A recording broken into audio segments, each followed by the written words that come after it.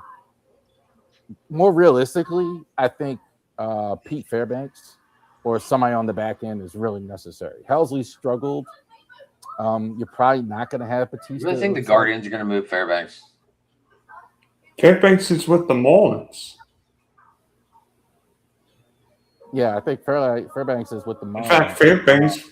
In fact, Fairbanks blew up, gave up 2 runs to the Rangers tonight. Yeah. I think, right? I think no, that was the other night. Rangers played. That was last night. They gave up 2 runs tonight. Was it 2 tonight? Yeah, because I know the Rangers scored late last night too.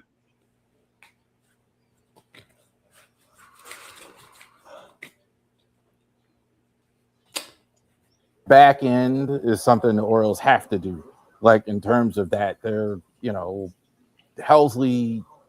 I don't know if he's the guy. I think they've struggled with their bullpen. So I think if you are serious, I mean, you're trying to get a guy to help the bullpen as well. And the outfield defense has just been ridiculously bad. Taylor Ward, I mean, feels like he's never played in the outfield. It's like me out there. I say that several times. It's like, man, you might have a 48-year-old guy who hasn't played since Little League out there, like the way he looks sometimes. Just confused looking at times. Like Taylor Ward from Fresno State. And all my favorite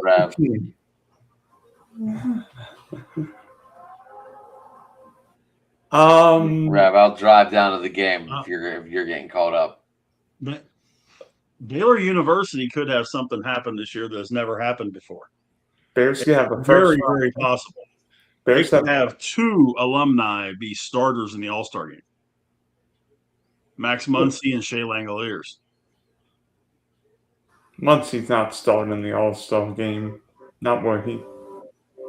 Well, he currently leads all national. Got voted in last year, didn't he? Runs saved, and he has 15 homers. Don't focus on the batting average, Dylan. Max Muncy leads all National League third baseman in defensive runs saved, and he also is second in the league in home runs at that position. I think Muncy's going to find himself a starter in the All-Star game at third base. Or reserve if they don't vote him in. Well, okay. I think he deserves it. Yeah. That's if he's healthy, right? Well, that's the big if. Muncy always seems to come up with a phantom injury when you least expect it, so that's the big if. Muncy and Paez have been the 2 guys for him this year that really play well. Like a lot of their got names have down years a little bit for the Dodgers. I got a couple. What you got? It probably won't happen, and I'm glad. Somebody else is not here. But I'm going big game hunting with the first one. Yordan Alvarez to the Tampa Bay Rays. Yeah, that our guy might come through the screen and rip it out. Sorry, Marcus, but I think the Rays go big game hunting. I don't think there's a chance Yordan Alvarez gets traded. He might. I mean, I don't think Alvarez hit a home run north of the border today, but he's got, 25, 26 home runs. Alvarez and Byron Buxton lead all AL guys and home runs. You imagine what Alvarez would do with Yandy Diaz and Junior Caminero in that line. Ooh boy! Don't forget John Miranda. Thank you. But more realistic, you know what? A few of us have mentioned Tarek Skubal. Nobody's mentioned Tarek Skubal to the Milwaukee Brewers. You imagine the Brewers in the playoffs having Jacob Mizorowski throwing 104, Skubal, and Kyle Harrison. Yikes. That would be a scary threesome. Well, there are talks out there that Milwaukee may be trying to work a deal to get Peralta back. Well, The Mets aren't happy with him.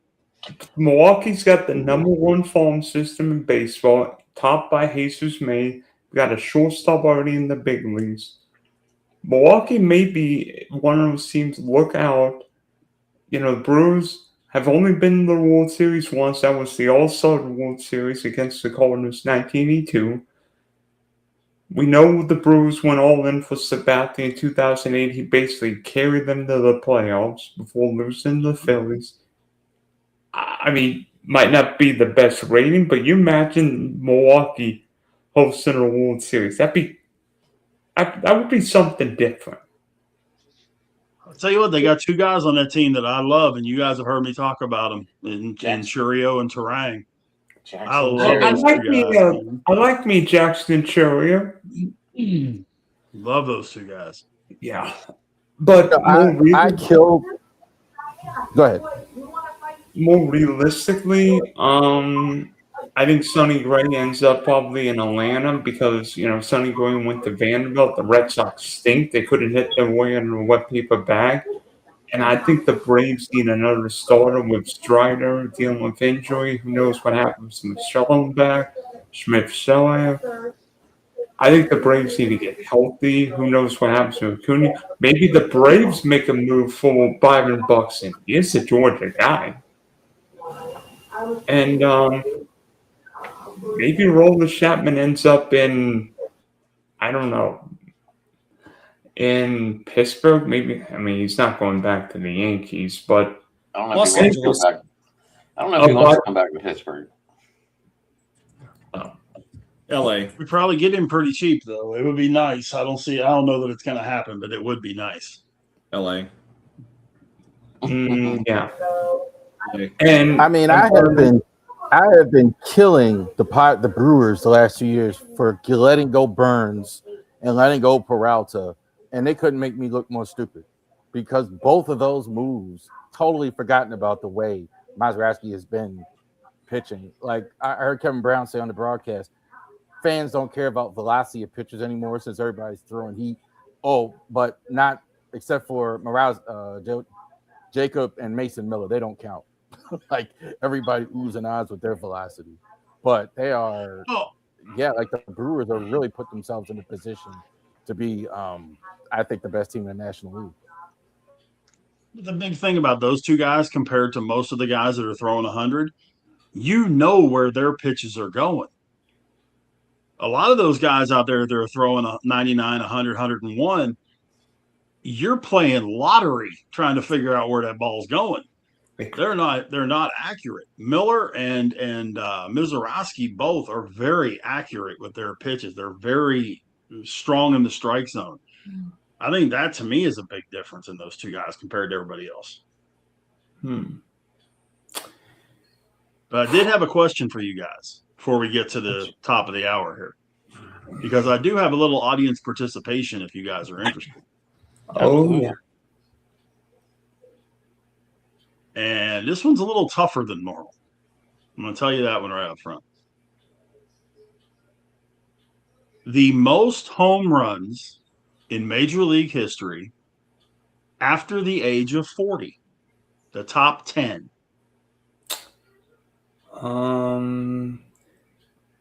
Who is most home runs after the age of 40?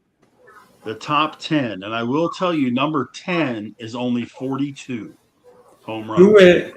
Who is Barry Bonds? Say again, Adam? What was the question? The most home runs career over the age of 40. Top 10. Bonds is number 3 on that list. I'm going Hank Aaron. Hank Aaron is number 10. I'm gonna toss out George Brett. Where is he on that list? If he's on it, He is not in the top 10. okay. Thank you. Cheating. I am not cheating. I will not type this in on my phone to look. Julio Franco. No, sir. What about What about Eddie Murray? What about you? Yeah. Eddie Murray, no, sir. What about Rafael Palmeiro? No. Or I will tell you this. This does range a large area of years. I will tell you that. The Cobra. No, you know Parker retired. He only had like 6 home runs after 40. Yeah, he was horrible with the A's. I might be way in the left field. How, Rich? Who is Colden Pudge Fist? He is number 1 on this list with 72. Well, he played 20-something seasons. What the hell? Jason, Jason, I promise if I offended you, dude.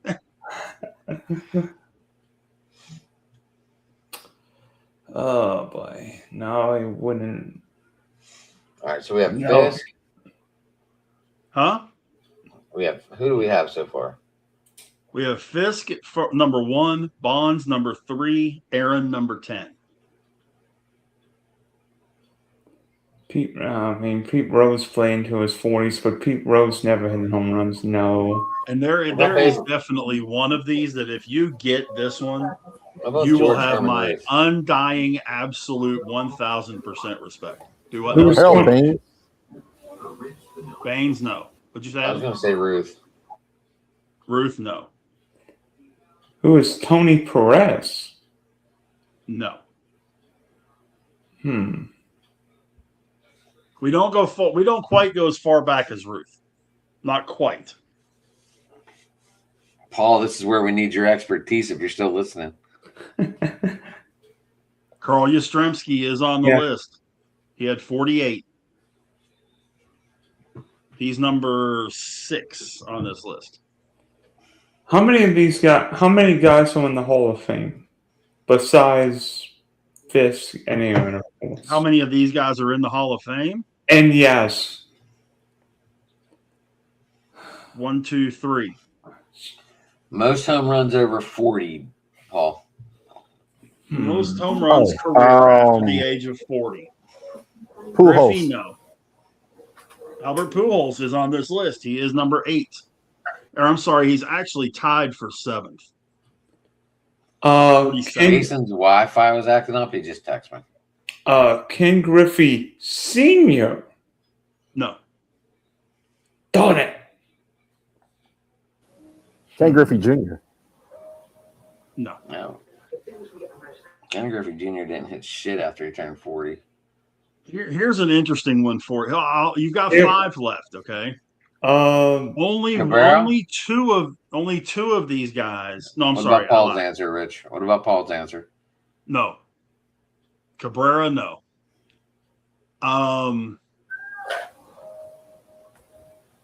Derek Hollywood. 3 of these guys played in the National League. Only 3. I said what? Derek Hollywood. Who is Dave Winfield? Dave Winfield is on the list. He's number 5. He had 59. He was tied with Barry Bonds. By the way, he's 4th on the list. 4th. I'm sorry. Dave Winfield was once traded for dinner. During the 94 strike, the Twins traded Winfield to the Indians, and John Hart ended up picking up the tab. What about Nelson Cruz, like Paul just said? Nelly Cruz is number 7 on this list at 47. He's the one that's tied with Pujols. So we need number 2, number 5, and number 9. Jim Thome? No. I think I have a real. Oh man, So what, we still have two of the three left are national leagues. 2 of the 3 are National League guys, right? who is The Tim other Rock? one played in the National League, but he was prominently American League. Who is Tim Rock Reigns? No. I was thinking Jim Edmonds or Jim Salmon. Tim Salmon and Jim Edmonds, no. I'm just trying I to think wanna of say players that David played a long Ortiz. time. The crazy part is all 3 of these guys are 3 different eras. Did you say no, BGO wasn't home run hitter, right? No. No, BGO, no. Marcus? What about Jeff Bagwell? No, What's he going on, man? retired early. I'll be talking bad about my Astro legends. Marcus, the question is career home runs over 40. Most career home runs over 40. We have Carlton Fisk, Barry Bonds, Dave Winfield, Carl Yastrzemski, Nelson Cruz, Albert Pujols, and Hank Aaron. There's 3 left off this top 10 list. It's number 2, number 5, and number 9. Johnny Bench. No. I know he played over 40. Hold on just a second, guys. You talking about after turning 40 years old or 40 home runs? After 40, Marcus. Like Yaz has 72 after he turned 40. Did anybody say Albert Pujols? Yes. I know y'all said Barry Bonds. I heard y'all say Carlton Fisk, and I heard y'all say Darrell Evans. Did y'all say Dave Winfield? Yes. Yeah. Nobody said Darrell Evans. They said Darrell No, Evans. he said no. That's a good guess. Sorry, I got done doing I did a TNA recording just now. Oh gosh. Rich. Who is Reginald Jackson?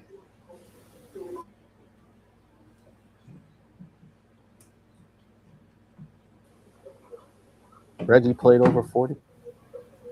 I don't know. Sorry, boys. Daughter call. I had to grab that. I'm sorry. Who did I miss? You said Rich, Reggie who is- Jackson. Reggie Jackson, no. Stan Musial, yes. He's number 9 on this list. He had 46. Yeah, Stan Musial is number 9 on the list. He had 46. So we need number 2 and number 5. Number 5 is the one that I figured if you guys got it, you've got my 100%, 1,000,000% respect. How far back do we have to go? How far back are we going? One of them is within the last 25 years. The other one is in the last 50 years.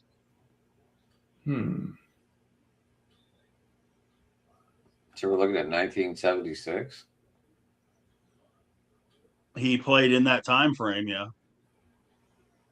Dewey Evans? One played 60s, 70s, 80s. The other one played 90s and 2000s. And I think into the Raul 2010s. Ibanez. Raul Ibanez is number 5. There I it think is, he Paul. played until he was 58, right? Number 50. He had 53 of them. So there's just one left off the list. Dewey Evans? Nope. What position did he play? I got another hint, but if I give it to you, I think it's going to give it away. Did he have any postseason moments? No. Played in the postseason? No. I don't think. That's not good. So this guy was a traveler. Is that what you're saying? Fred Not Lynn. necessarily a traveler. Really going to the But- bleachers. Who'd you say? Rab, you are going Fred- backwards. Fred Lynn. I gotta go there. Fred Lynn? No. No, Fred Lynn didn't play long. No. This guy, he played both leagues, played for 4 teams, Did he play in the postseason? To answer that other question, I'm looking. Sorry. Yes, he did. Twice he played in the postseason. Okay, that took away my guess that I was going to use. Never mind. Who's Luis Gonzalez? No. Would you rather have positions or teams? No, it's not Nettles. Teams. Teams: Atlanta, San Francisco, Detroit, and back to Atlanta. Fred McGriff. I'm sorry? Fred McGriff. That's it. No. Wait, who was the third one? Detroit.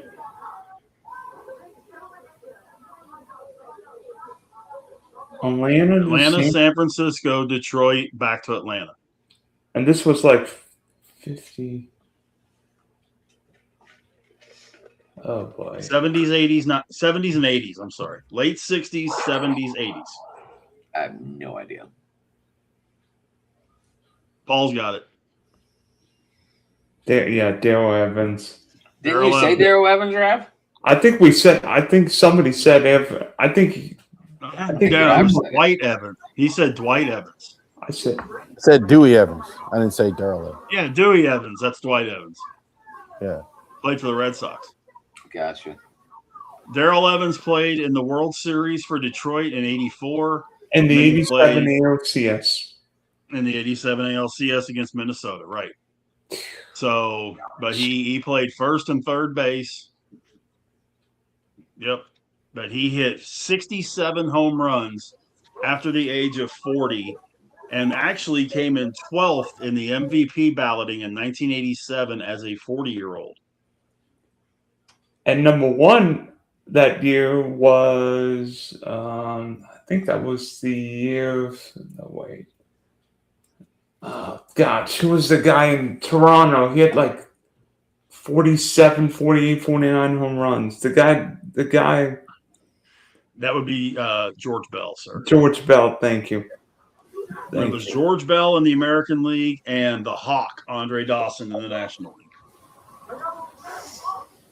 And the rumors were that the Cubs basically gave Dawson and blank check, and it's like, what do you think on Wolf? And then he had 40-something home runs, but well, and that was part of a stretch where they had the Cubs had three MVPs, MVP or MVP runner-ups. They had 4 in 6 years because Sandberg won one in '84, Dawson won the one in '87. Sandberg was the runner-up in '89, and Grace was the runner-up in 1990. Oh, speaking of a pretty swing, Mark Grace's swing. Ooh. Yep. So that was a fun little one. Marcus, you know what? World Cup's happening. Team USA's 2-0. England, for whatever reason, can't win a game in New England. I think England is like 0-92 in Massachusetts, going back to 1773 and the Boston Tea Party. What's been the best moment of the World Cup so far? It could be good, it could be bad, it could be ugly. What's been the best moment of the World Cup? Oh, the best moment is the GOAT being the GOAT. He scored every single goal for his country and nobody else. And that shows Ronaldo that Messi is the GOAT. And I am going to laugh hysterically by some odd miracle USA plays England on the 4th of July. Well, that can't happen because we're playing on the 1st. And then if we end up winning that game, we play on July 6th in Seattle. That'd be hilarious if it would have happened. By the way, in the 94 World Cup, Brazil and the U.S. played on Independence Day, and Leonardo was red carded for elbowing one of our players. Edgar Martinez. Did he make the list? Where was he on that list? I forgot about him too. Huh? Did Edgar Martinez make that list? He asked Not top 10, where's but- Edgar Martinez on the list. He couldn't think of his name. I put his name in the Oh. chat. That's who he's thinking about. I don't think Edgar was on the list.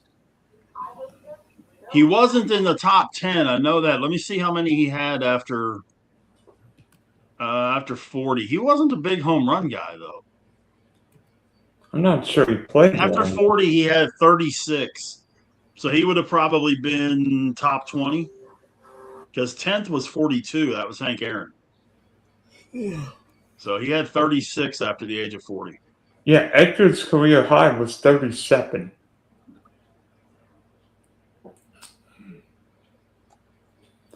Oh, God. Did you guys see the injury to Edward Cabrera tonight? Oh, no.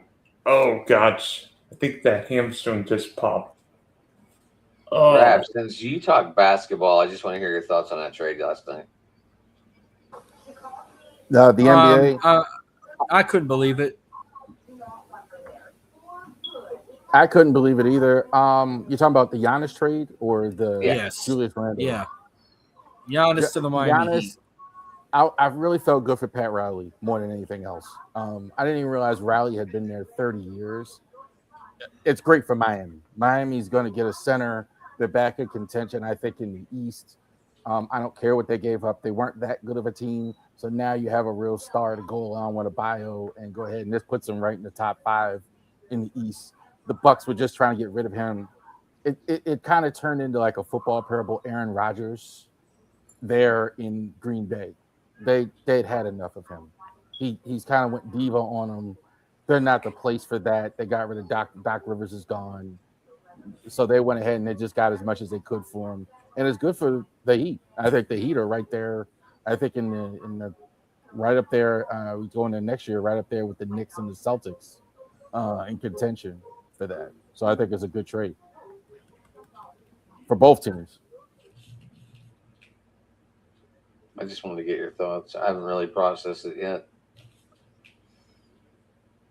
I mean, unfortunately, I'm not a big basketball fan, obviously, because I don't have a team. But I know you are, so that's why I asked. Oh yeah, I think like the result in the NBA, I think is still the Knicks winning the NBA title. I think is still shocking to me how they were able to pull that off as well. And the Spurs, I think the Spurs they got nothing to be embarrassed, but the Spurs and the Thunder are going to be there for many years to come. Whatever. I think they're really, really good going forward. Felt good for Pat Riley. Pat Riley had been in Miami 31 years. I think of him still as a Lakers coach. He's been in Miami 31 years. So a whole generation doesn't know anything about the Showtime Lakers and all that other stuff he did with Magic Johnson and all that other stuff. He's had a whole success, world championships as a GM, as all that in Miami. That's a long time, man. So good for him. Turning into New Jerry West. Mm-hmm. You figure that was 40 years ago, Showtime. Damn, That's quit a making long us time. I feel believe old. that, but 40 years ago for Showtime. That's crazy. I think the other surprise in the NBA real quick is Dusty May taking the job in Dallas. That was out on a scale of 1 to 10. That was a 20. I'm shocked. So he just wins the national title. So he was just at Florida Atlantic 2 years ago, goes to Michigan, wins the Natty, and hits the door. And now, I mean, I was thinking that must have cost him at least $20 million a year. Had to. And you know who he drafted tonight with the 9th overall pick? His guy, Morez Johnson Jr. Yeah, one of his guys. Another one of his guys. Mm-hmm. Yeah. Forward out of Michigan. And his center, Ade Mara, went to the Thunder. I mean, that's a lot of money they spent. I was really fascinated by the fact that I've got to leave for a minute. I will be out trying to be back.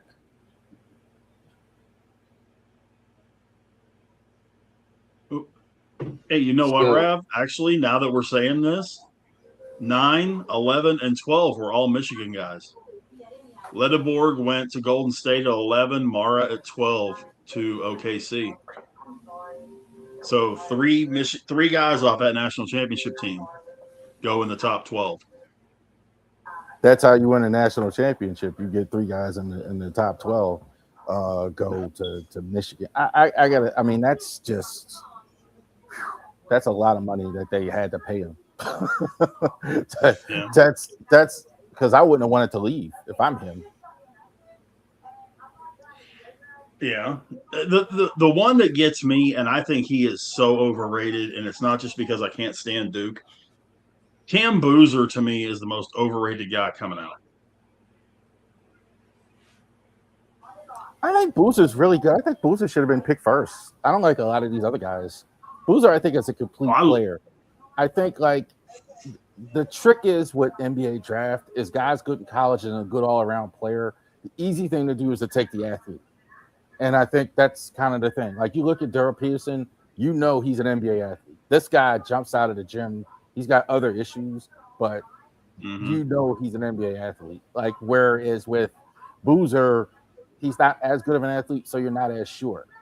Everybody in the draft, and I've saying this for 20 years, everybody's trying to draft Michael Jordan. I've said that all the time. A 6'6" guard, athlete, jump out of everybody's trying to draft Michael Jordan.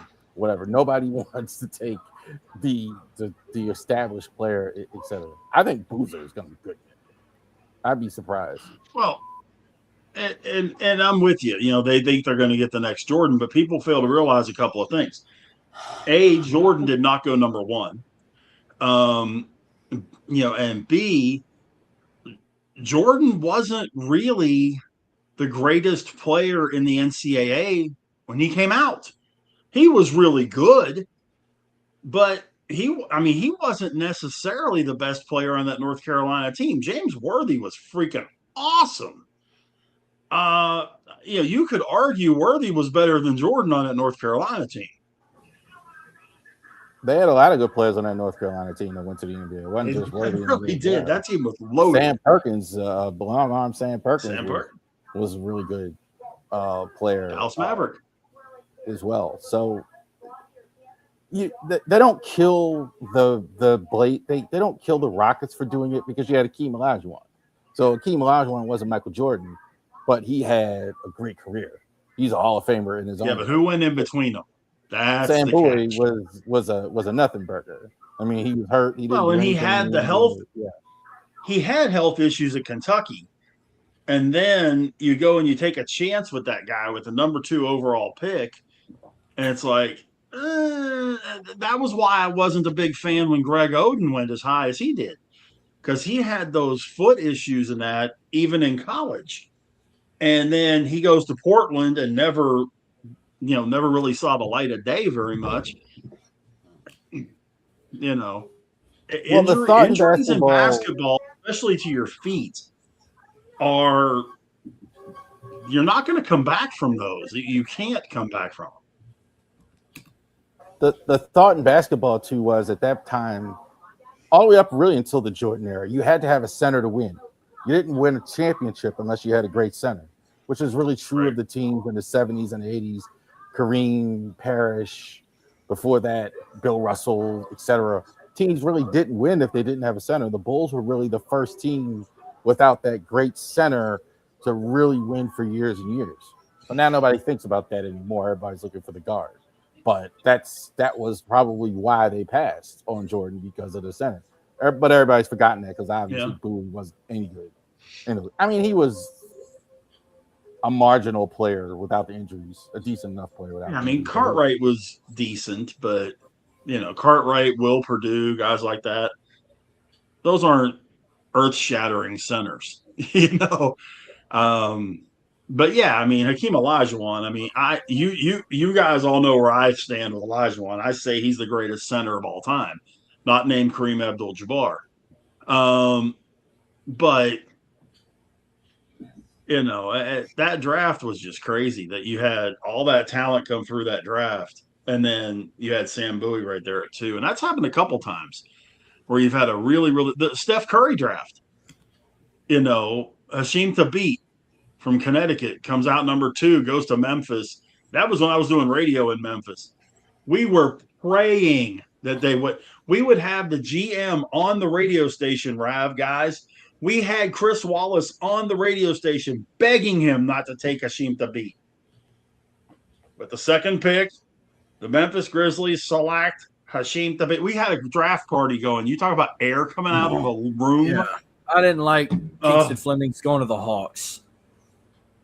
By the way, didn't the Minnesota Timberwolves draft 2 guards and Steph Curry was not one of those guards? No, you're right. That was they drafted Johnny Flynn. Ricky Rubio was the other one. And Ricky Rubio, yeah. I was trying to remember who the other one was, but Johnny Flynn. Ricky Rubio's name is relevant. Yeah. I mean, it's not as dominant. And everybody thought Johnny Curry, Flynn was going to be the best player. They thought Johnny Flynn was going to be the best player coming out of the draft. And he completely just did nothing. I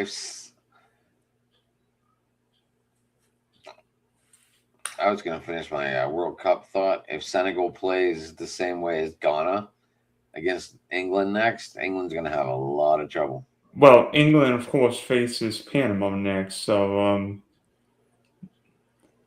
Panama plays the same style as yes. Ghana.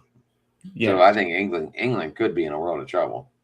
I'll tell you this. I don't think England plays with Declan Rice and Elliot Anderson in midfield. I have friends who are from England and are in the UK, and they're pissed. Rice was their best player today. I have no... And you know what? Be honest with you, I don't think the referee was good. How he gave the foul for the Ghana player twice.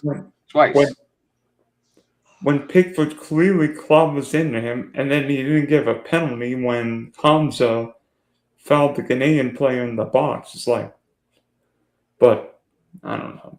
Maybe. Has England ever won the World Cup? 1966.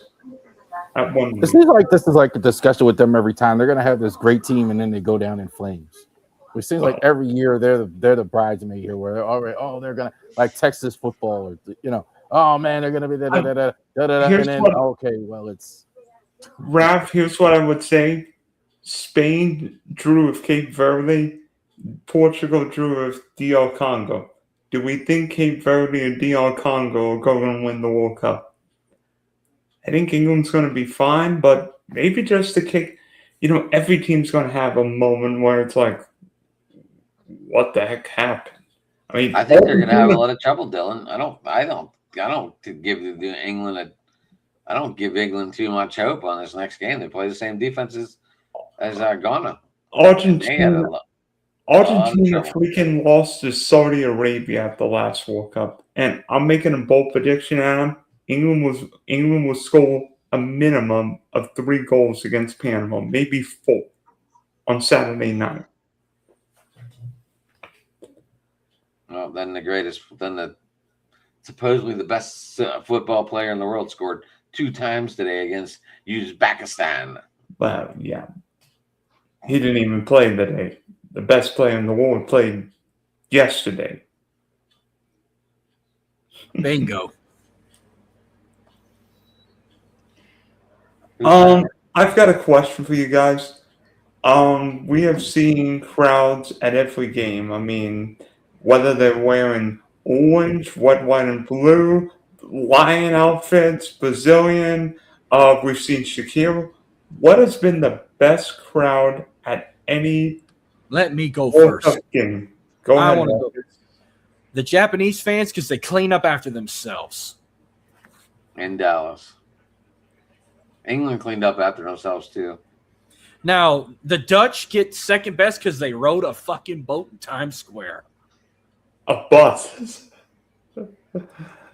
They all got together and sat down in the middle of that nasty fucking street and did like a paddle boat roll. That's dedication right there. And then I'll give it to the Scotlands. They were at a freaking baseball game singing "I'm Gonna Be 500 Miles."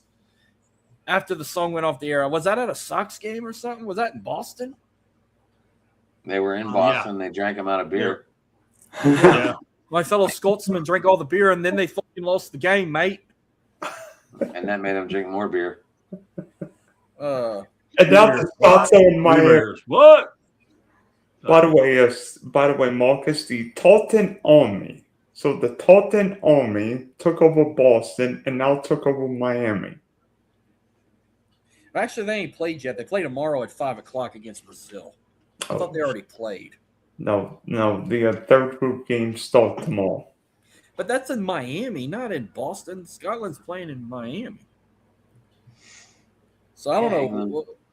England played in Dallas, and then they played in Boston. And now I think England plays at MetLife on Saturday afternoon. Well, there was a game in Toronto. Whoever played, they had to move the Astros Blue Jays game to like 2:00 in the afternoon so they can have this game at 7. Was it Panama? Was it England? Was it no? Croatia beat Panama 1-0. So that's the game that was in Canada. I'm watching Colombia and Congo right now. Colombia would have been on the board, but they had offside, so they called the goal back, so it's no score. How well are the TV ratings doing? You guys know? Well, I know 5 teams advanced: Mexico, USA, Germany, Argentina, Norway, and France all advanced so far. Oh, I feel bad for the France's coach. Or his mom died. So he had to leave to go to the funeral. So the Champ's mother died, so thoughts and prayers with him and the Les Blues. Oh, I'm hosting a watch along for USA Turkey Thursday night at 9:00 on my show. It's open for everyone. I might be making an appearance. While I'm watching that watch along, I'm gonna do my Astros talk. I'm gonna recap the NBA draft and talk about whatever else. By the way, and none of y'all have congratulated the Sooners last night for winning the College World Series. Oh, that's bullshit.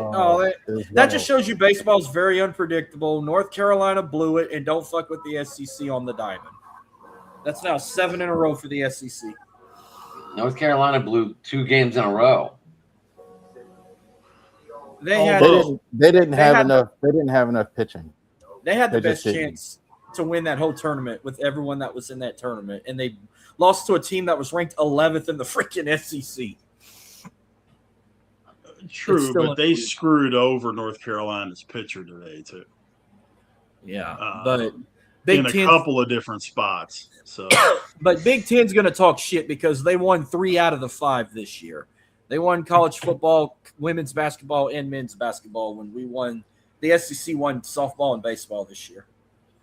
So they've won 3 out of 5. Wait, realistically is number 4 and 5 out of the Big 5. Wait, who won softball this year? It was Texas. They went back to back. Texas. Oh yeah, against Texas Tech. Indiana won football, UCLA won girls basketball, and Michigan won boys basketball. That's 3 Big Ten teams. Mm-hmm. And then the SEC won baseball and softball. And you know what? A Big Ten team's going to win a national championship again this year. In what? In college football. It ain't Indiana, and it damn sure ain't going to be Ohio State. You know what? Cue the Ducks. Quack, quack. No, Oregon can't win. Oregon can barely win a fashion show. Listen, Ohio State made the biggest mistake in the world by hiring Arthur Smith as their offensive coordinator. True, but did you see that they're limiting the number of uniforms that teams can have? If anybody wins college football this year, you better watch Miami. Oh, you know what? I think it's going to be the Mario Cristobal. I think it'll be Oregon and Miami and Vegas. Well, I tell you who's going to win. Wait, Rich. How many uniforms are we limited to? Because this really affects my Oregon platform. 2. 4. I thought it was 4. No, sir. 2. I thought you get a home, a road, and 2 alternates, or throwback and an alternate. I thought you get 4. They have a home and a road, and they have to get approval from the NCAA to do an alternate or a throwback. Right. So that's 4. But they have 2, and they can get approval for a third. That's it. Well, you can't do like Oregon and even Baylor. Hey, Baylor's as guilty as anybody. I think Baylor had a different uniform for every damn game last year. Well, LSU ain't bringing the golds back no more. They're sticking with white and purple. But Houston, You got your red, your white. They got their their Oiler blue. They got to do once a year, and their blackout around Halloween. So they got approved for 4. So, like, what's going to happen? Not this year. Well, they're going to have to get rid of one of those. Well, then they're going to get rid of the black. They're not going to get rid of that Houston blue. They're going to at least do that. They're going to choose the blue over the black. Sounds like Penn State is one of the few that can't really fight. They wear white or blue. They've only got 2 uniforms. Right. Alabama, for that matter. TCU got purple, white, and black. So they'll have black uniform. They usually do a blackout. Boise State got blue, orange, black, and white. I understand. That's why they're trying to cut down on the number of different uniforms each team is wearing. NCAA can fuck up a wet dream. Like let them have their fun. Let them wear what they want to try and win a game or lose shit. Well, I mean, it's similar to what the NFL does. But you have 2 uniforms. You have to get approval for a 3rd one. You can thank Oregon for this shit, for this argument. Right. If Oregon wouldn't have started wearing a different uniform every game all season long, we wouldn't have had this issue. But it just so happened that their biggest booster was Phil Knight, and Nike decided to go absolutely ape shit on Oregon uniforms. Well, and Baylor's a Nike school. That's why they've got Ukuza uniforms. Well, I don't even call Phil Knight a booster for Nike. He's for Oregon. He's the owner. He's running the place. So he's not. You might as well say they have an owner. That's what it is. And they're trying to sell Nike stuff. Another team that was going crazy with uniforms was Arizona State. They went Nike too, and they had like 4. Minnesota. Well, Minnesota only had 2, but they were going crazy over the helmets more than the uniforms. Another one. Doesn't Tennessee go wear black uniforms once? Yeah. They have an orange and a white and a black. Yeah, they dropped that Smoky Mountain gray. That they didn't like those, so they went with that all black. Oh no.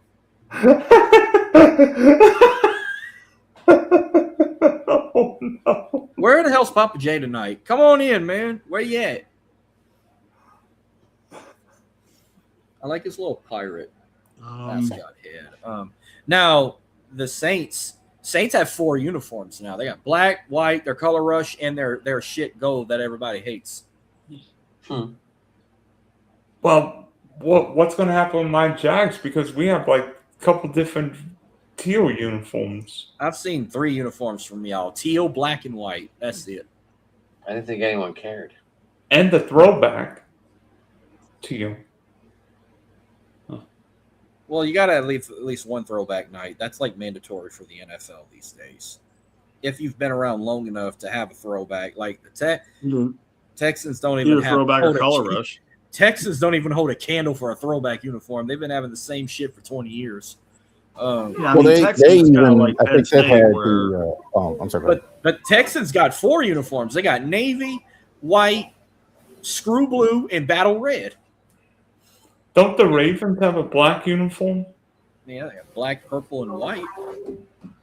Yeah, Ravens have a black uniform. They usually wear all black. A lot of times they have a Sunday night game or something to wear black. I think the Steelers should bring back those rugby uniforms. Oh, hell no. The Bumblebee.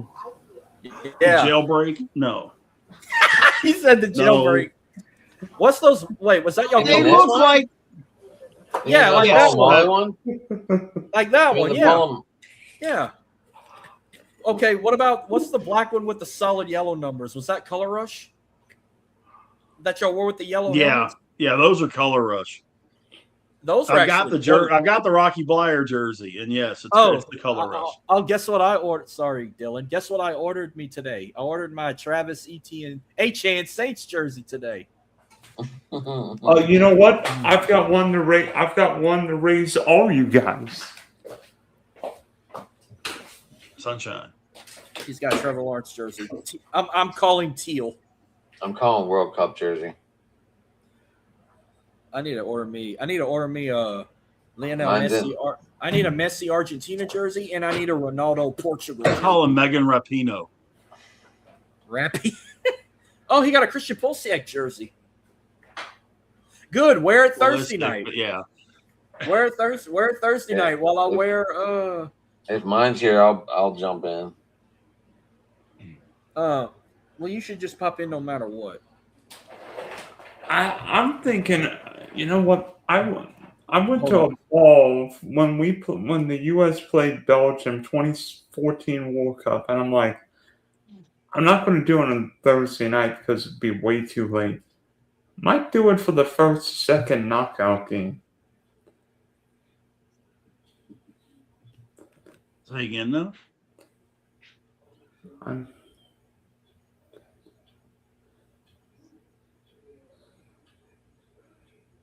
Wait, what are we talking about?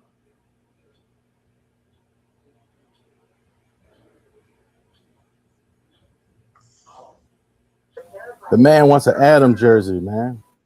It's right over there in the corner. Driving to the top productions. There you go. There you go. What color should we be, boys? Black? Black and gold.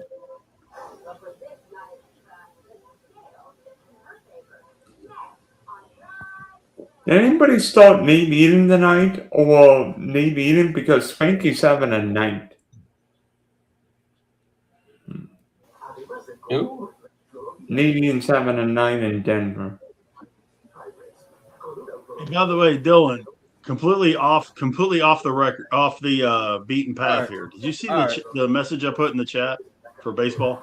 No, but okay. Thursday, I got one or two options. Should I For wear fantasy baseball?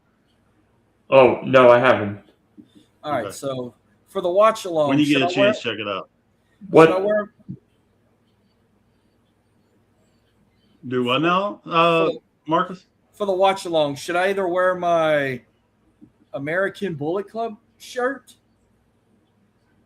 or get a little fancy and wear this?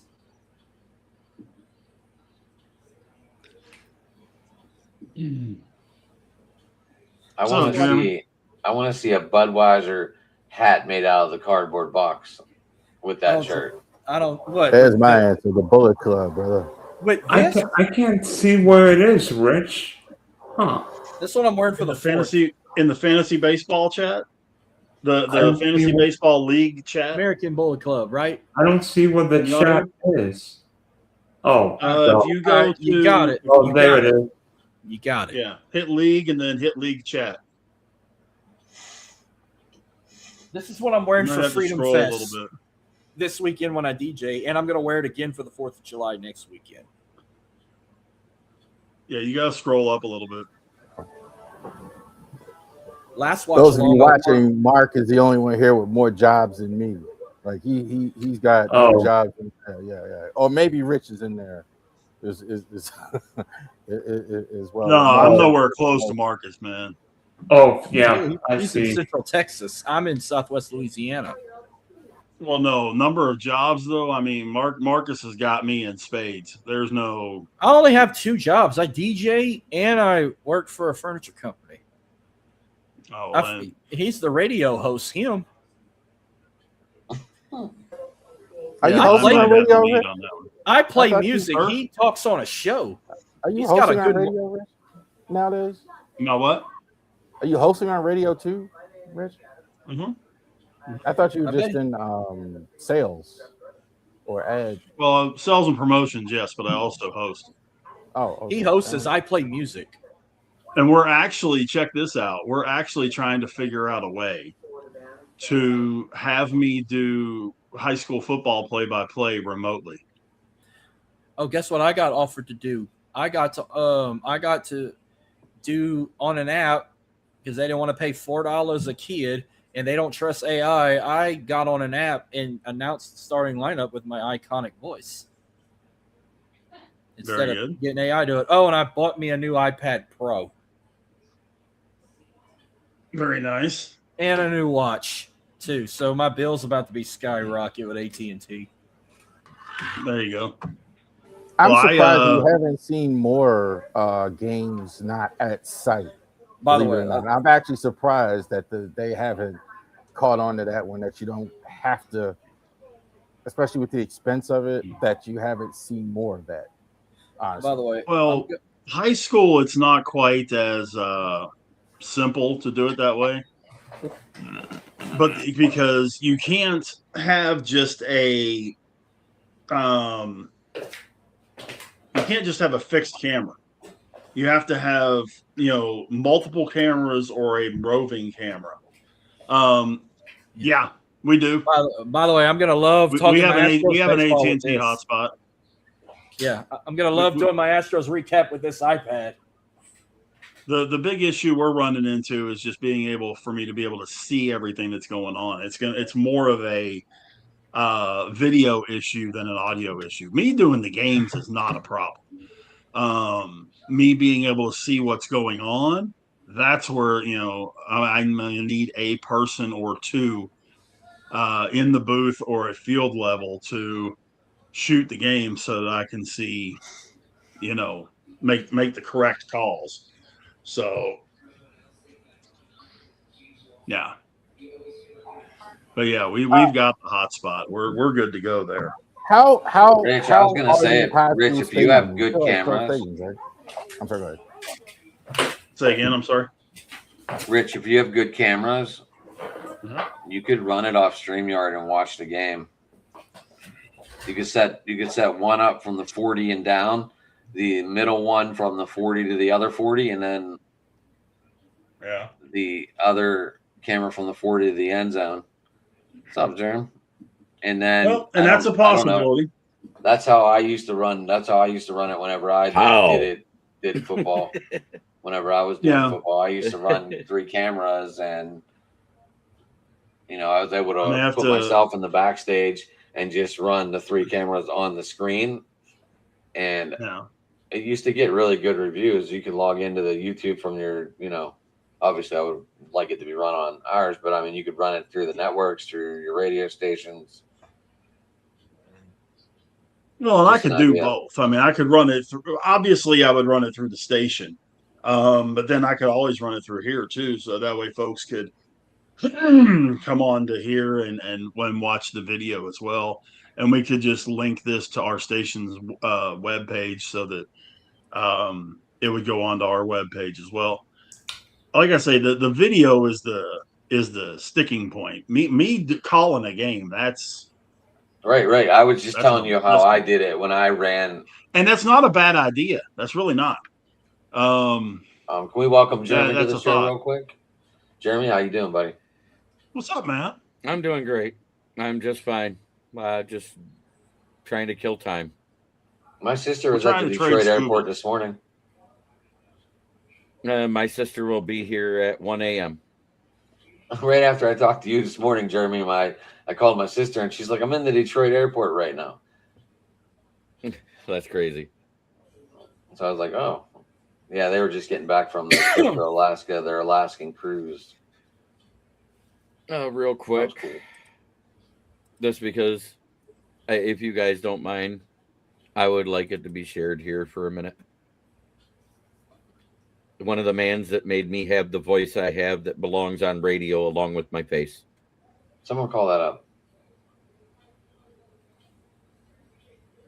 Thank you. Rest in heaven, Rockin' Raj. That's his granddaughter Fee when she graduated 2 years ago, before his health took a turn for the worse. When's all that going down, or is that now? It just happened yesterday, so they haven't even set the funeral date yet. That sucks. Sorry, buddy. Yeah, I'm sorry about that too. 41 years of him being basically more than just a friend. He's basically family. That's 80% of my life. You know what, Jeremy? Thoughts and prayers are with you. Wish you all the best. And you know what? My grandpa's been dealing with. Sorry, guys. My grandpa's been dealing with health issues. So's my dad. Smoking dad. That's why he hasn't been in the chat for a month. It never gets easier, no matter how old you get. It never. You would think I've lost so many people and everything like that. It never gets easier. And I can hear you when you say that, Jeremy. Sometimes the family that you're not born with is better to you than the family that you're actually born with. You know, that's just how it is. To put it bluntly, 2026 can kiss my ever-loving ass. In February, I lost Uncle Dad Bob. Yesterday, I lost Rockin' Raj. And probably losing his partner, my father, soon. And I'll leave it at that. It's not going live into my channel, so I'm leaving it on your guys' channel for a reason. That's fine. You bring it to your channel whenever you're ready. When my dad tells me I can, which will be when he passes because he's stubborn. It's like I told you this morning, Jeremy. This stuff is an escape. What we're doing right now is an escape. Yeah. It gives you a chance to get away from everything. But And ultimately, that's why I'm not streaming this. Is your family. That's why I'm not streaming it to my channel. Even when I jumped in late, I used to. I couldn't tonight because I wanted to be able to talk freely about it. My dad has ignored medical advice for 10 years, has not treated his emphysema and COPD, and it came back to bite him in the ass. The chickens have come home to roost, Ricky Bobby. Isn't that what they said in Talladega Nights? Yep. Jeremy, I don't know if you'd be willing to ask, but like, how old is your father? 76 years young, 21 years older than me. My mom is 74. My stepdad is right in between them because he was born a year after my father and a year before my mom. So she has this thing about those guys slightly older than her, but that's okay. How's your mom doing? My mom's great, but she commiserated with me when I came home Father's Day to tell her the news. That was her first husband, her first love, the father of her first two children, myself and my sister Judy, who we're going to be leaving to pick her up shortly. And I told my dad that she was coming, and she goes, "You better tell her to stay up away from my home because I don't want her here." Man, I wish there was something we could do. You know what? Maybe the Detroit Lions Super Bowl would help you. If I thought he'd be alive to see it, it would. I mean, you remember that playoff game when, like, the long-time Detroit Lions season ticket holder was there when the Lions got those playoff games? Yeah. Thank you, Boston Paul. Did somebody stream this to my channel? No. No, Paul's been with us the whole show. Okay. No. Paul's been with us the whole show. I think that was Megan. Yeah, What? no, I saw Boston Paul and I saw Megan both. It just freaked me out for a second. Paul's been with us the whole show. I don't know about Megan, but Paul's been with us the whole show. I didn't. Who are you talking about? Oh, He I did. did. Why? He wanted to go out for a second. That's what he said. Oh, okay. I think about listen to him talk like that. I think about how I'm here every week, and I think about my Come back dad, in whenever you want, man. I can't. That was I was in the middle of a sentence. Who pulled me out? Sorry, that was me. I'm an idiot. I want to say thank you to Papa J. Thank you to Boston Paul. Thank you to Megan. Boston is a part of our roundtable talks we do every week. Megan is a part of my NFL roundtable talks. And Papa J, I don't know who you are, but thank you. This community, like Papa J. This community has been amazing to me. I just surpassed 741 subscribers today. I gained 2, giving a moment of silence for Rockin' Raj. This week's hard on me. And I don't care. I'm a grown-ass man. I don't care if I cry on stage anymore. You know why? Because life's too short to bottle up your feelings. And real men cry. I'm not good on stage. Off stage, that's a whole different story. Jeremy, you've seen me do it when I talk about my dad, so I feel you, man. You know what? When Megan, smoking dad is dying. That's why he hasn't been in the chat.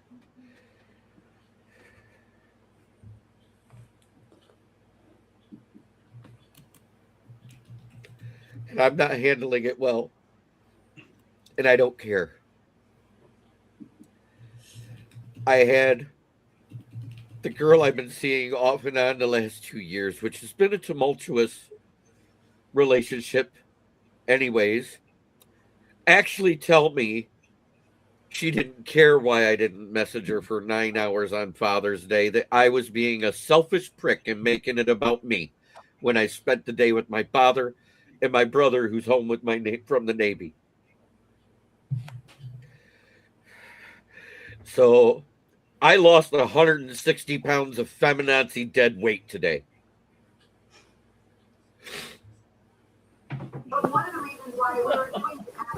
Yes, dude, you know you got my number. Laugh. I said it to be funny. I don't mean I said it on purpose. I'm sorry. Any woman that wants to be comforted a month ago because her mother has cancer that was put as inoperable stage 3 and was going through chemo, and within 3 weeks it reduces to stage 2, so now it's operable. She just has to get healthy enough to have surgery. Could sit there and say, oh yeah, my mom is dying too. She can kiss the snotty end of my you-know-what. And you know what, as Toby Keith would say, you could put, you know what, maybe she needs a boot in her, you know what. You could say it, Dylan. You could say ass. Because it's the American way. Okay, I'm going to say it as bluntly as I can. She can kiss the snotty end of my fuck stick. There you go. Because you know what? I'm done. I've come to the Yinzer mentality now that modern women are useless and I'm better off just buying a hooker. It'll cost me less in the long run. That's a whole other subject. Could cost you in another way too. Hey, I don't care. I'll wear the galactic prophylactic. And if you watched old Eddie Murphy Saturday Night Live skits, you know exactly what I'm talking about. One layer of steel and one layer of galvanized rubber and another layer of rubber. That way it is guaranteed not to snap, break, bust, or rust. There's a Tracy Smothers promo in there somewhere. Women don't honor men like they used to. So I was just having a conversation about that, how like regular men don't get honored like this nowadays. Like a guy who just goes to work and just does what he's supposed to do. Papa J, I hear you. And then gets that. Watch out for them AI ones. Watch out for them robots, Jeremy. They can be programmed to kill you. You're at least respectful. We talk. I understand you. I mean, after all, one of us, well, two of us have interviewed Megan. Yes. I saw she was on your show. She was on my show every week. And if she gets mad at what I just said, I don't think she did. And by the way, Megan, I'm sorry. Did you stay up to or get up to watch the USA Australia game in Seattle last week? Oh, that was amazing. Tell me again how that ended, Dylan. 2-0. 2-0. 2-0 with the great red, white, and blue winning. Take me home, country road. She says I didn't go to bed. So to the place I belong, West Virginia, Mountain Mama. Take me home, my country roads.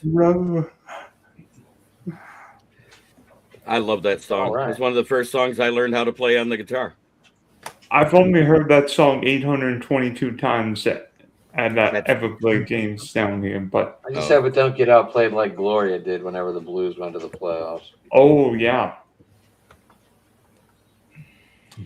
Yeah, and that one fan was always there. It's what, Uruguay versus Australia next in these rounds?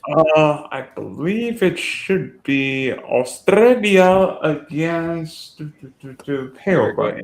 Oh, Paraguay, excuse me. Yeah, I knew it was one of those. Australia, I knew it was one. Paraguay. Oh, I knew it was one of those teams that had the same color shirts as you, Dylan. Same time as USA Turkey. Well, yeah, the third group stage games always concurred because that way there's not any time issues. I remember back in 1982. That's not for time issues. That's for setting up to see what team needs to win and lose. Well, not Megan just got time the issues, joke. but fairness. Because Dylan overlooked that joke. I said I knew it was one of the countries that had the same color shirts you do as a uniform. I'm not sure how you beat Turkey, Megan, but you did, No, and they beat Dude, Turkey, Turkey and sucks. then they got I mean, Turkey haven't scored a goal. Turkey's It all only good sucks. properly roasted or deep fried on Thanksgiving. Hell, how are they supposed to win soccer games when they can't spell the name of the country? Right. Yeah, and they gotta have a special Turkiye. What the hell was that? and the U got 2 dots on the top, Yeah. so it's like Umlaut. Turkey. Yeah, it's an umlaut. It's an umlaut. So fucking weird. And I think the E got a line over the top too. It might. Turkey. Turkey eye. Turkey. So, Jeremy, how much of the World Cup have you been watching? Very little. Don't I have- just get the score updates. You know why? Because I don't even have a TV service right now, and I don't care. Okay. I've been watching it every fucking day. Like, I don't know how. Yesterday was the first time probably in 2 weeks I watched an Astros baseball game, and of course they fucking lost. Oh, So, they like, won I a guess thriller we- today, though, Marcus. Yeah, because I Against didn't who? watch Your it. Guardians? No, against the Blue Jays. Oh. 9-7 in 11 innings. This is the first time in 7 years the Blue Jays hit back to back to back. And they probably It did it looks with like the we roof lost. open. It looks like 4-3 we lost to a the close one Yankees. with the Yankees. But here's one thing. Here's the only bad part about watching FIFA. If you watch it on Peacock, it's going to be in Spanish. But when there's 2 games on at once, I got it in English on the TV. And when I got this Pro, I was watching another game on Peacock on mute on this Pro. You want Don't to talk you about speak another Spanish? wasted fucking pitching adventure? Fucking Parker Messick, 10 strikeouts today, 7 2/3 innings, and still fucking loses to the fucking White Sox. Well, Jose Ramirez is out. They have 3 other Yeah. players are out. We Chase just is left. out, and fucking and Martinez. They're all out. There's 4 rookies on this fucking lineup. Sorry, Jeremy. We left Casey Mize, who returned from injury in his last start, just a little too long. Last time he was out there 4 innings and did okay. We left him coming in for the 6th inning, and he gave up the 3 runs for them to take the lead. Yeah. By the way, did you see what happened to Edward Cabrera tonight? Oh, I think that hamstring went kaput. I didn't see it. It looked like the hamstring not just popped, but completely tore. If it's tore, he's not playing anymore this season. I know that. Yeah. No question. No question there. So By the way, what team looks does he like- play for? the Cubs. Cubs. Oh, Looks like the A's just took a hit too. Zach Geloff was hit in the right hand. Sorry, stepped on, excuse me, while he was sliding into second base and had to be taken out of the game. In San Francisco? Mm-hmm. The A's, the only reason they're not better, I think I've said this several times, is their crappy situation they've been put in. Like, they're in this minor league stadium. They're not even calling the name of the team of the city.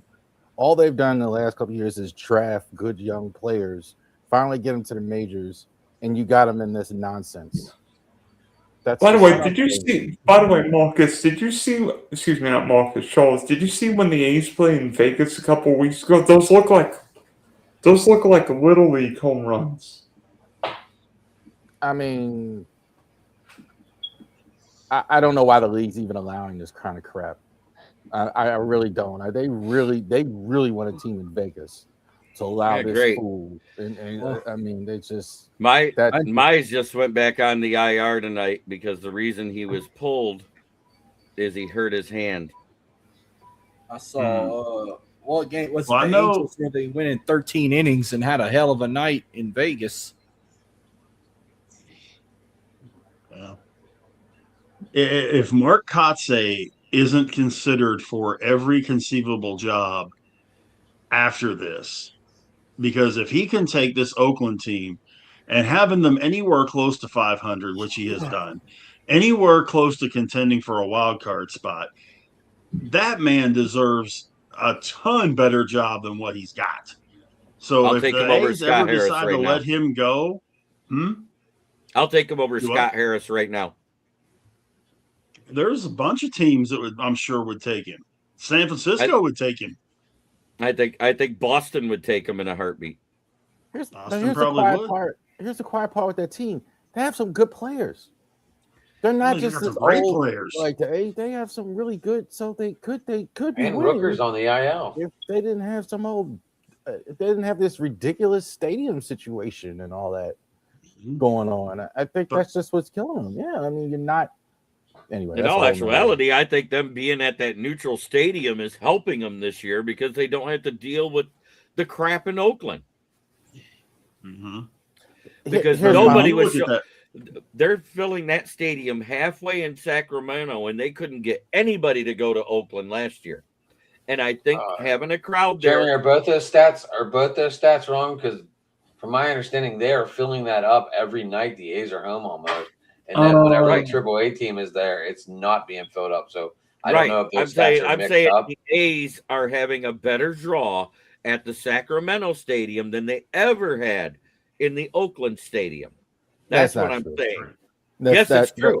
It's not. They Well, only- it was true last at the year- end. No, last year, from start to finish, they only sold 10% of their seats. And most Because of that was to away teams. This Because they year, knew they were they're moving. selling out this stadium. And that's if you talk about 10% of a 40,000 seat stadium. Can I? From what I'm reading, the A's are drawing 10,300 fans at home. Last year that the A's won the Coliseum, they drew 11,000 fans, 11,300 No. fans a game. Come on, guys. No, sir. Not a game. No. They didn't draw the last couple years because they were leaving. Everybody knew they were leaving. Why would you go to the games and spend? It wasn't made official until last season. But everybody knew it. Okay, Come The on. here's reason the they thing were to look leaving. at. The reason they were leaving is because Oakland refused to redo the stadium 3 years ago. Yeah. Right. Or build a new- This or build a year, new stadium. and this is from MLB. Okay, average attendance 2026, 10,339. For 2025, it was 9,400. 2024, it was 11,500. And 2023, it was 10,200. So it's not like they were drawing 25, 30,000 in Oakland 2 or 3 years ago. Right. They weren't drawing flies then. So even before the information came out that they were moving, they're still drawing as good or better in Sacramento right now than they have in Oakland the last 3 years. Here's my problem. Here's my problem with that. Then move to Las Vegas. What the hell are you doing in Sacramento? If you don't want to be in Stadium's Oakland, not ready yet. Because they did Then the what are you stadium's doing, not ready, and they didn't want to play at Oakland again because it's not a draw. Even away teams fans wouldn't go there. Oakland's a bad Oakland city. is a bad city. Crime rate and everything. And taxes. that's good. That's a whole different Well, subject. That's the garbage whole in state. general. That's the You've whole been- state, not just one That city. stadium used to fill up all the time back in the day when they had a good team. 5, 6 when they years had- ago. when 5, they had- 6 years ago.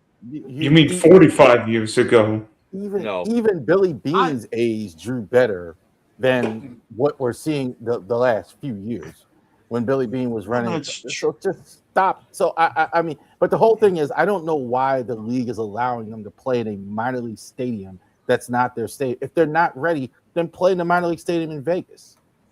What are we doing? They don't have one. How's that? Yeah, they do. They how just you got blown allowing out. that? Yeah, they do. They got blown out Las every Vegas day Aces. in Vegas. Oh, They got Las blown Vegas out every Aces. day in the Vegas Stadium. Let me. Probably- I probably got the- because Go ahead. because they wouldn't move their home games to accommodate the A's home games.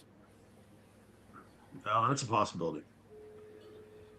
How about this? From 2021 to 2024, the A's were 15, 15, 15, 15 in AL attendance per season. Which dead last if it's AL only. They were dead last in the majors. Yeah, they've been that way a long time. Right, but he said AL. That's why I said And that. the team was terrible. But that's any team in the league. I mean, except for, I mean, name me a team where you have good attendance and you're horrible year over year, like the A's were. Like Chicago, Detroit Tigers, who managed to always end up in the top 15, the top 10. Chicago has friends and relatives there at those games. I mean, the White Sox. I mean, there's nobody. I mean, you can't say Chicago can't support a team, even though they have two teams. I mean, the Angels, there's nobody going right now. They're terrible. I just don't like. I'm sorry. I can't. I don't. I just think that whole situation is the city blew it in Oakland. I agree with you on that. The city should have done something with the stadium. That's the old stadium, and they should have got them a new stadium. If you weren't going to do that, just move to Vegas already. If you're going to move, all this in Sacramento stuff that's not good for the league. It's not good for the players. It's not good. Period. Why do I care if I'm in Sacramento? Why would I buy a ticket? They couldn't build the major league stadium till the contract was set. The contract got set in this past offseason, which means the stadium's being built this year. And the contract was up in Oakland. So they needed a stadium to play in. Right. And Sacramento was willing to work around the schedule. Sacramento also got a brand new clubhouse built for them. Sacramento got a lot of upgrades because of this major league team coming there. Right. Okay, but even when Oakland was good, Rav, I'm looking at 2021. Okay, they finish second in the division. They win 86 games. Okay, you know what their average attendance was per game? Bad. 10,900. Oh, even worse. 8,600. As a playoff contending team, 86 and 76, third in the AL West, and they drew 8,659 people a game. Now, So, go ahead. No, go ahead, Dylan. I'll say this: some of those numbers might be a little deflated because the start of the 2021 year, stadium still used socially distanced seats, but that still shows that the A's will pull the attendant and supported. But if they had built a I hate new to do this, stadium but I in gotta Oakland, Yeah. yeah, I'm about to. they built a new I stadium. need to have a Oakland with the team cigarette they have before I now, got to they ride would with my have mom. Are we for an hour and a gonna- half. are we going to abandon ship, guys?